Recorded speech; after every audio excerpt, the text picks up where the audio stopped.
Jelang lebaran gini pasti banyak yang berburu kue nih bos. Kue kering atau kue basah pasti bisa jadi ladang cuan deh. Nah, kue-kue apa yang cuannya berlapis-lapis? Hai bos, mau tahu nggak bisnis kue yang cuannya berlapis-lapis? Ini dia, lapis legit. Di toko kue, lapis legit tuh salah satu jenis kue yang harganya terkenal mahal. Bisa mencapai 1 juta per loyang bos. Pantesan cuannya gede ya. Terus apa nih bedanya lapis legit lain dengan lapis legit buatan Bos Linda? Harganya benar-benar terjangkau bos. Per loyang dijual seharga kurang dari Rp300.000. Apa nggak rugi ya? Jual lapis legit harganya segitu? Secara kan bikin lapis legit tuh modalnya lumayan gede.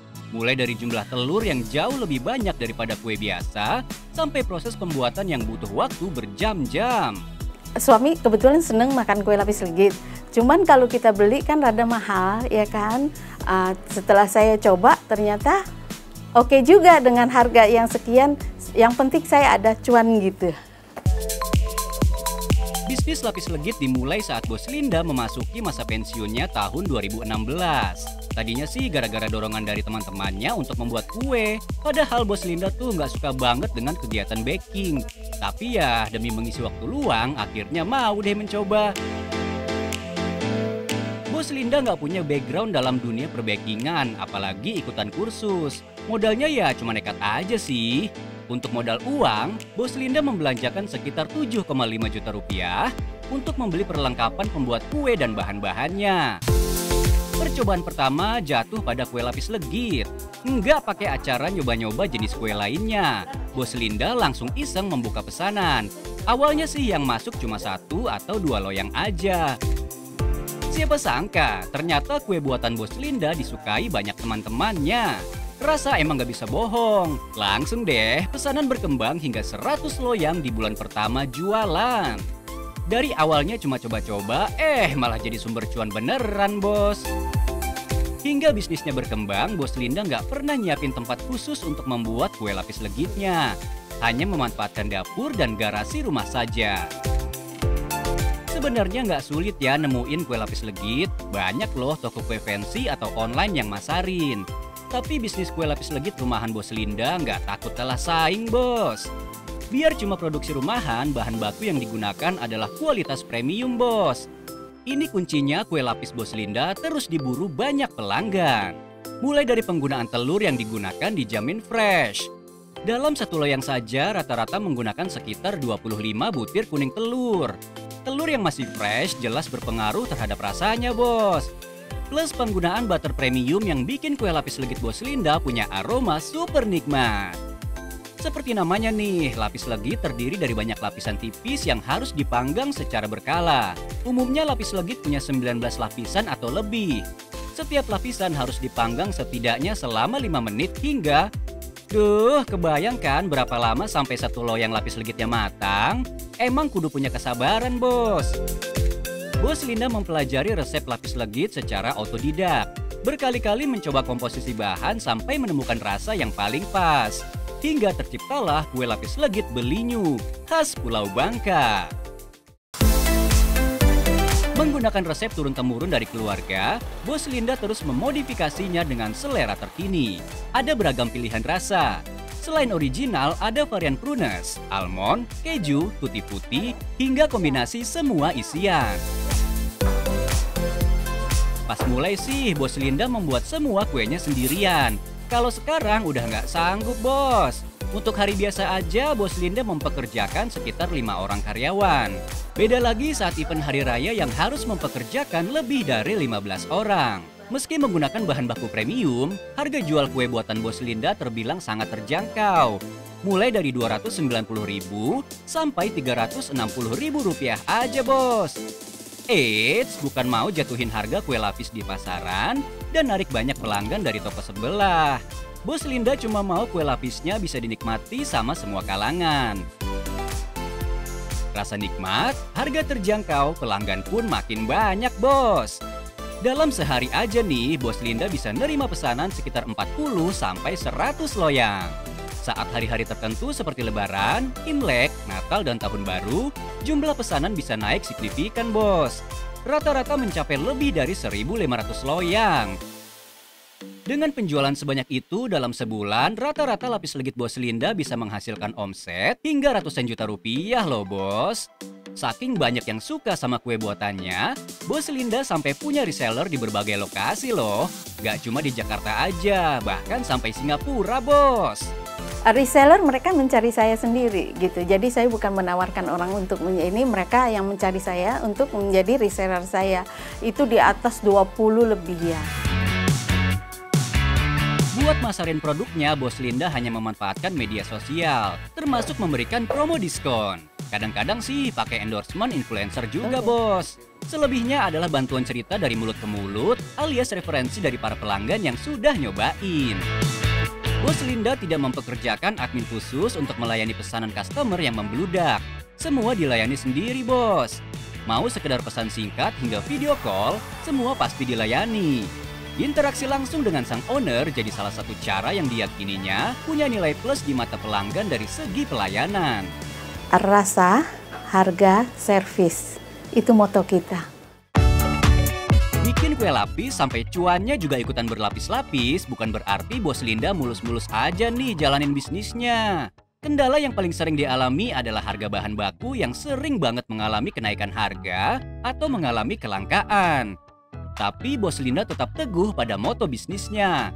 Dengan tidak mengurangi jumlah komposisi bahan, tidak mengurangi ukuran kuenya, atau bahkan menaikkan harga jualnya. Siapa sangka ya, Bos Linda yang gak suka sama sekali dengan dunia baking, malah sekarang jago membuat kue lapis legit hingga banyak banget yang suka dengan kue buatannya. Jangan takut mencoba hal yang baru, siapa tahu menjadi sumber rezeki kalian. Yang penting cuan, bos.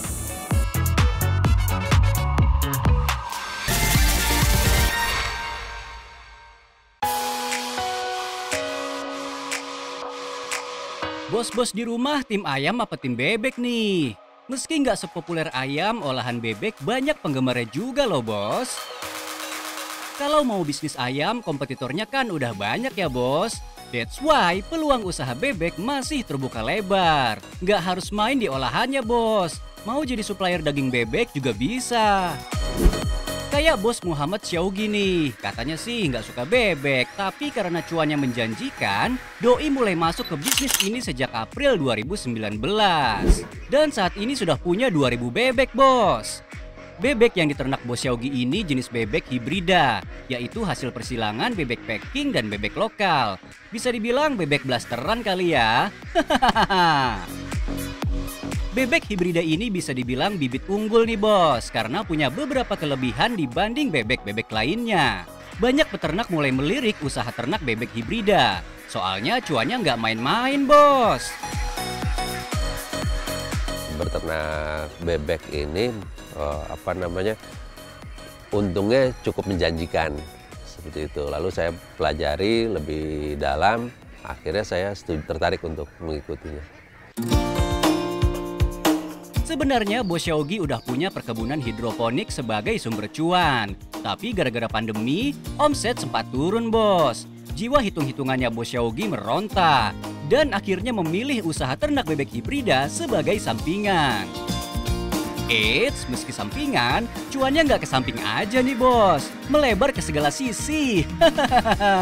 Lalu apa sih kelebihan bebek hibrida ini sampai Bos Syaugi yang nggak suka bebek mau berurusan sama hewan unggas ini? Di dunia peternakan bebek cenderung lebih banyak bebek lokal. Bebek lokal ini biasanya timbangannya di antara bebek live duck-nya, bebek hidupnya itu sekitar 1,7, 1,8. Dan masa panennya juga cukup lama.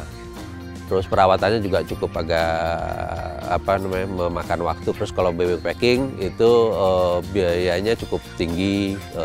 Terus berat bebeknya itu juga sangat tinggi sekali. Jadi di atas 3 kilo. Masa panennya lebih singkat, umur 40-45 hari sudah panen. Berat bebeknya itu maksimal di 2,5. Daging bebek hibrida dinilai memiliki tekstur lebih lembut dan tidak seamis daging bebek lainnya.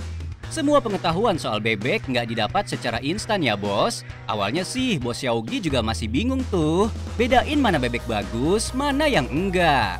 Kuncinya satu bos, banyak-banyak belajar. Setelah sering bertanya pada ahlinya dan membaca jurnal, lama-lama bos Xiaogi paham deh tuh memilih bibit bebek yang baik. Halo bos, untuk mengetahui bibit bebek yang sehat, perhatikan matanya yang cerah hitam, lalu kelincahannya harus diperhatikan juga. Bibit-bibit bebek ini dibeli dari Kediri. Kalau bibit bebek berkualitas baik, tingkat kematiannya rendah bos. Jadi hasil panen bakal lebih banyak ke depannya. Tapi namanya ternak hewan ya bos, ada saja bebek yang mati sekitar 10-20 ekor per bulan. Kalau kata bos Xiaogi sih, ya seleksi alam aja. Kalau bibitnya udah unggul, perawatannya juga harus unggul bos. Yang utama sih menjaga suhu udara tetap hangat. Jadi anakan bebek merasa nyaman dan tidak gampang mati. Kalau sudah melewati masa 10 hari, bibit bebek sudah bisa dipindah ke kandang yang lebih besar. Soalnya sudah pinter beradaptasi dengan suhu yang ada. Kayaknya sih kandang bebek tuh gitu-gitu aja ya bos. Padahal ada yang harus diatur loh. Tanah di kandang bebek harus digemburkan supaya sirkulasi udara baik dan gak bau. Tanah juga tidak boleh terlalu basah atau lembab. Ternyata kondisi tanah juga berpengaruh sama bobot si bebek juga loh bos. Terus gimana sih soal pangannya? Nggak berbeda ya bos, tetap dikasih pakan dengan takaran 50 kg untuk bibit bebek maupun bebek dewasa. Ini nih keuntungan ternak bebek hibrida, dia makannya cuma sehari sekali aja bos, nggak boros ya. Tapi kalau soal minuman, mereka kuat banget bos. Jadi bebek hibrida adalah bebek yang haus akan cinta. Salah, haus akan air ya bos. Semua harus diatur supaya bebek bisa berkembang dengan baik. Gak heran kalau biaya operasional ternak bebek tuh lumayan tinggi. Hal ini juga yang membuat beberapa peternak memilih beternak hewan lain. Tapi bukan bos Xiaogi namanya kalau tidak bisa mengatasi hal ini. Berternak itu biasanya kendala dari biaya operasional, terutama biaya pakan. Sedangkan harga jual itu tinggi sampai ke rendah, itu tergantung fluktuasi keadaan pasar. Meski punya cara cerdas untuk menekan biaya operasional, solusi bos Xiaogi ini diremehin sama sesama peternak. Soalnya pas harga bebek hibrida tinggi, bos Xiaogi nggak menaikkan harga setinggi pasaran. Gak masalah sih, yang penting cuannya stabil. Hingga saat ini, bos Xiaogi masih menjalin kerjasama dengan rumah potong bebek di daerah Jakarta Timur. Biasanya nih, mereka memesan ratusan ekor bebek dan ditimbang beratnya sesuai pesanan. Penasaran nggak berapa sih omset bos Xiaogi sebulan? Omsetnya itu satu periode bebek sekitar 600 sampai 700 ekor, itu ada sekitar 35 juta. Ini sekali panen loh bos. Biasanya bos Xiaogi panen 3 kali dalam sebulan. Jadi kalau di total sebulan, omset bos Xiaogi bisa mencapai 105 juta rupiah. Wadaw, deras ya bos cuannya. Gak salah deh, bos Xiaogi mau terjun ke dunia ternak bebek walau geli sama bebek. Intinya pinter aja lihat peluang bisnis. Bagaimana bos? Sudah melihat bisnis saya? Tertarik? Bagi pemula, semangat aja dulu. Yang penting cuan bos. Di tengah kesibukan dan rutinitas kerja setiap hari, pasti ada aja deh orang-orang yang gak sempat masak. Jangankan masak, makan aja sering kelewatan bos. Peluang apa nih yang bisa kita manfaatkan dari kesibukan orang-orang? Jawabannya, bisnis makanan jadi bos. Gak harus punya modal gede kok. Dengan modal minimal, cuannya bisa 2 kali lipat loh bos. Selamat siang bos, hari ini kita buat nasi kotak ayam bakar sambal Hawaii. Buat kalian yang mungkin sibuk dalam bekerja, mau buat ide bisnis, ini bisa banget dipakai. Jadi siang ini kita buat ayam, kurang lebih 1 ekor ayam, nanti kita potong 12 ekor. Terus kemudian nanti untuk sambalnya kita racik sedemikian rupa, pokoknya mantap deh. Jadi bos-bos di rumah bisa dicoba atau buat ide bisnis bisa banget.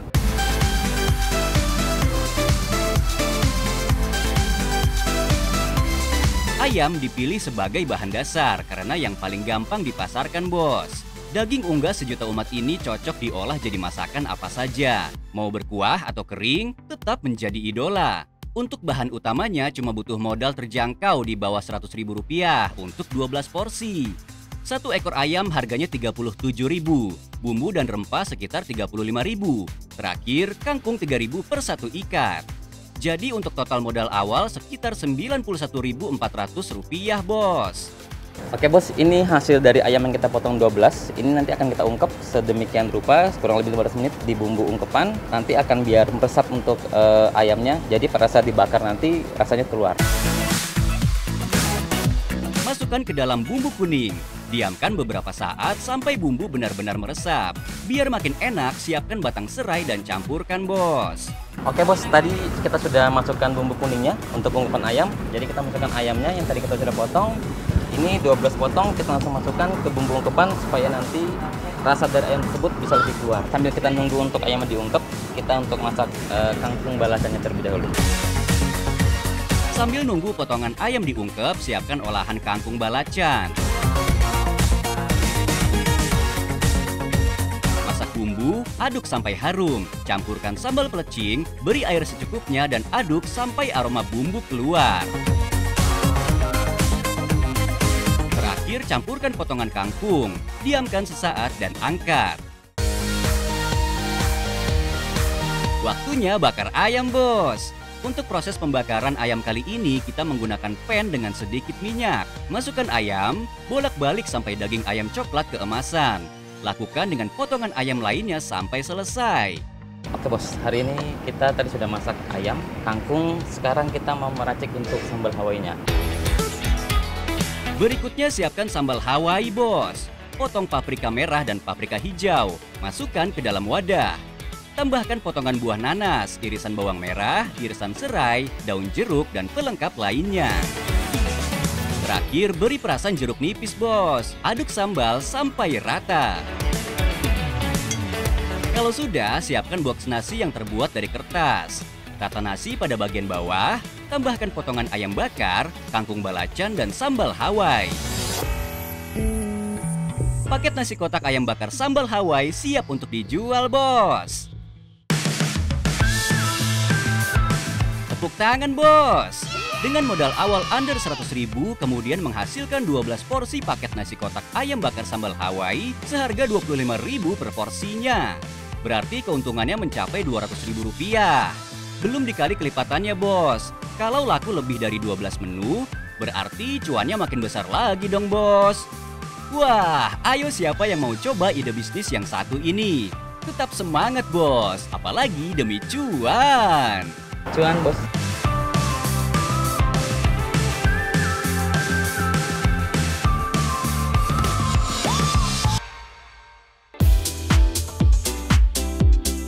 Gimana, bos? Tayangan hari ini pasti menginspirasi buat mulai berbisnis, kan?